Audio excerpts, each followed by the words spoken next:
Hello friends, welcome to my channel Hamara Aangan. और ये है मेरा चाइनीज़ लेमन का प्लांट।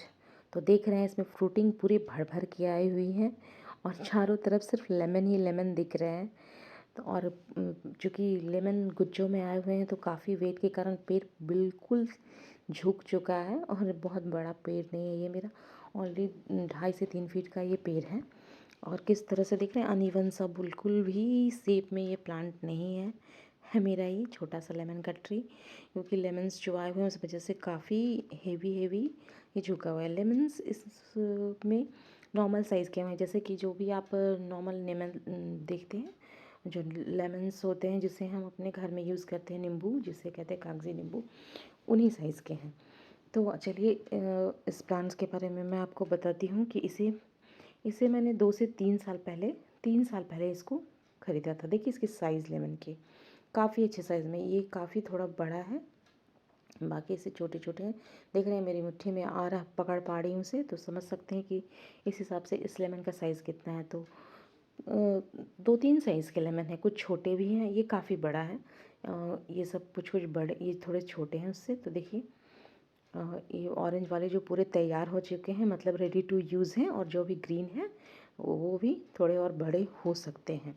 तो यही साइन है कि हम समझ पाते हैं कि कितने ये बड़े होंगे। जैसे ऑरेंज जो हो चुके हैं लेमन, वो रेडी हैं यूज़ के लिए, और जो ग्रीन है वो भी और बड़े होंगे।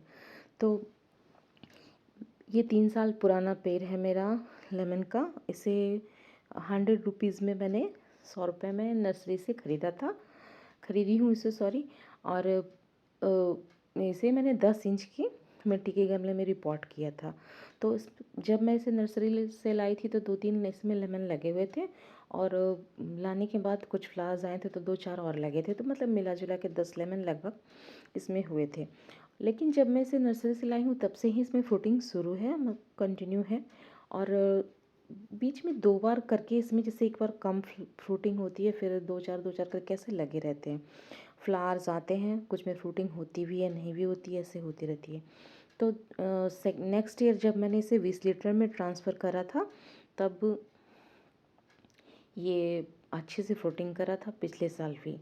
तो क्वांटिटी थोड़े कम थे, इस बार थोड़े ज़्यादा हैं, क्योंकि प्लांट थोड़ा बड़ा भी हो चुका है और अच्छे से इस कंटेनर में शिफ्ट भी हो चुका है, स्टेबल हो चुका है, इस वजह से फ्रूटिंग ठीक ठाक हुई है। प्लांट्स को आपको प्रॉपरली देखना पड़ता है कि जो कंटेनर आपने दिया उसमें वो किस तरीके से सरवाइव कर रहे हैं, क्योंकि ज़्यादा वो 20 लीटर के इस पेंट की जो बाल्टी है, इसमें कंटेनर है, इसमें मैंने इसको शिफ्ट तो कर दिया है, लेकिन नेक्स्ट 2 साल में या 1 साल बाद हो सकता है मुझे इसकी रूट प्रूनिंग करनी पड़े, या पूरी मतलब काफ़ी बड़ा हो जाने पे पेड़, ये भी सब देखना होता है। तो चूँकि अभी न्यू 20 लीटर का बड़ा सा गमला इसको मिल रहा है, तो इससे ये भी कारण हो सकता है, इसकी फ्रूटिंग के कई भी कारण होते हैं। बहुत लोग ये भी कहते हैं कि लेमन मेरे यहाँ नहीं, मतलब अच्छे से नहीं होते, चिड़िया खा जाती है, ये भी। तो खैर एनिमल्स वगैरह तो थोड़े बहुत नुकसान पहुँचाते ही रहते हैं, वो आपको ध्यान देना पड़ता है। और रही बात फ्रूटिंग, इसको मतलब फ्रूटिंग की, तो कॉमनली मैंने कोई स्पेशल खाद वगैरह इसमें यूज़ नहीं किया है। जो नॉर्मल गार्डन की मिट्टी है मैं उसी की यूज़ करती हूँ, और कंपोस्टिंग तो लगभग मैं करती हूँ, तो मैं उसका भी यूज़ कर लेती हूँ। तो समझ लीजिए समथिंग सितंबर के अप्रॉक्स, जब इसमें फ्लावरिंग शुरू होती है, उस समय ही आप लगभग 300 ग्राम या 400 ग्राम के लगभग कंपोस्ट, 1.5 से 2 मुट्ठी आप इसमें नीम की खली, और 1 मुट्ठी आप सरसों की खली का पाउडर इसमें डाल सकते हैं। तब जैसे कि आपको अच्छे फ्लावर जब आते हैं, इसको अच्छे न्यूट्रिएंट आप देंगे तो रूट के थ्रू अच्छी ग्रोथ होगी प्लांट में, और अच्छे मतलब साइज़ के लेमन भी इसमें आएंगे। चूँकि लेमन को मैं घर में यूज़ करती हूँ अपने किचन में ही, तो केमिकल फर्टिलाइज़र का यूज़ नहीं करती हूँ मैं, खाने पीने वाली चीज़ों में कोशिश करती हूँ कम करूँ। कम करूँ क्या कि ना के बराबर ही करूँ। जैसे अब मैं फरवरी में जब इसको खाद इसमें डालूँगी तो उसमें केमिकल का यूज़ करूँगी, क्योंकि उस समय इसकी ग्रोथ होती है। अभी लेमन्स 2-3 शिफ्ट में जैसे भी मैं निकाल लूँगी, कुछ आज इसका हार्वेस्टिंग होगा, कुछ कुछ दिन बाद होगा, तो पेड़ थोड़ा सा हल्का होगा, फिर इसको जो अनइवन से ब्रांच होंगे उसको सही करूँगी। उसके बाद मार्च या लास्ट फरवरी या मार्च के लगभग में इसे फर्टिलाइज़ कर दूँगी।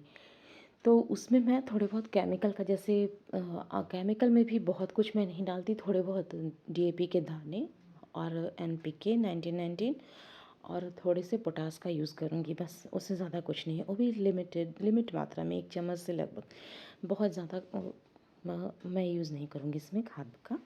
उतना मैं अभी खासकर फरवरी में डालती हूँ, क्योंकि लेमन की बात क्वांटिटी कम जाती है, कुछ कम होंगे, ज़्यादा नहीं आएंगे। फ्लावरिंग होगी मार्च में तो थोड़े बहुत लेमन लगते हैं, लेकिन इसका जो पिक सीजन है विंटर का है। विंटर में इसमें बहुत अच्छे लेमन लगते हैं, जैसा कि आप देख रहे हैं ऐसे ही भर भर के पेड़ में लेमन आते हैं। इसकी सनलाइट की मैं अगर बात करती हूँ तो गर्मियों में मैं इसको थोड़ा सा शेडी एरिया प्रोवाइड करा देती हूँ, जिससे कि धूप थोड़ी इस पर कम लगे। और विंटर्स में तो पूरे धूप में इनको चाहिए ही चाहिए, तो धूप में ही रखती हूँ, उसमें प्रॉब्लम नहीं है। मानसून में भी कोई दिक्कत नहीं है, बारिश का पानी, बस वेल ड्रेन सॉइल है, अच्छी ड्रेनेज है तो कोई दिक्कत नहीं। पेस्ट का कहूँ तो इसमें कोई पेस्ट अटैक वगैरह होता नहीं है। वैसे थोड़ी बहुत कभी से लीफ कटर वगैरह ये सब आ जाते हैं, जिस पत्तियों को खाने लगते हैं, बस यही सारे प्रॉब्लम्स आते हैं। तो थोड़ा बहुत आप नीम का स्प्रे, नीम ऑयल का स्प्रे कर दो। देखिए एक लेमन पूरी तरह से, मतलब साइज़ अच्छा खासा ओवर हो गया था, तो इस कारण ये फट गया है और गिर गया है बाल्टी में। तो ये रहा। अगर आप इसको अंदर से खोलेंगे, इसके छिलके को उतारेंगे, तो ये फिर पूरा पीसम पीस करके एक एक करके अब निकल जाएगा। खाने में, इसके टेस्ट में ये बहुत ही अच्छा होता है। इसकी टी मुझे बहुत पसंद है, लेमन टी इसकी बहुत पसंद है मुझे, बहुत अच्छा टेस्ट आता है। तो आप इजीली नर्सरी से जाके इसे ला सकते हैं और अपने गार्डन में लगा सकते हैं। हाँ, ये बात है कि विंटर्स में आपको लेमन की बिल्कुल भी दिक्कत नहीं होगी। समर्स में भी दो चार करके लेमन आते रहते हैं, तो लेमन कंटिन्यू लगे रहते हैं। अगर आप चाहते हैं कि प्रॉपर लेमन आप आपके गार्डन में हो, तो 2-3 तरह के लेमन्स जो आते हैं, और कुछ 12 मासी लेमन्स भी होते हैं जिसको आप लगा सकते हो, और 12 महीने उसमें नींबू आते रहेंगे, एक के बाद ऐसे करके उसे आप लगा सकते हैं। और आज मैं अपनी बेटी के साथ इन लेमन्स को हार्वेस्ट करूँगी, तो देखिएगा लगभग मैं कितने लेमन्स को तोड़ सकती हूँ। तो वो मैं दिखाऊंगी आपको। मेरी बेटी बोली है वो खुद इसे हार्वेस्ट करेगी। तो चलिए बच्चों से इसकी हार्वेस्टिंग भी देख लेते हैं। और प्लांट तो देख ही सकते हैं, और आप सब भी ज़रूर लाएं, इसे ज़रूर अपने गार्डन में ऐड करें। छोटे से गमले में पहले ऐड करें, फिर से बड़ा में ट्रांसफ़र करें। ये एक बहुत ज़रूरी प्रोसेस है, ठीक है।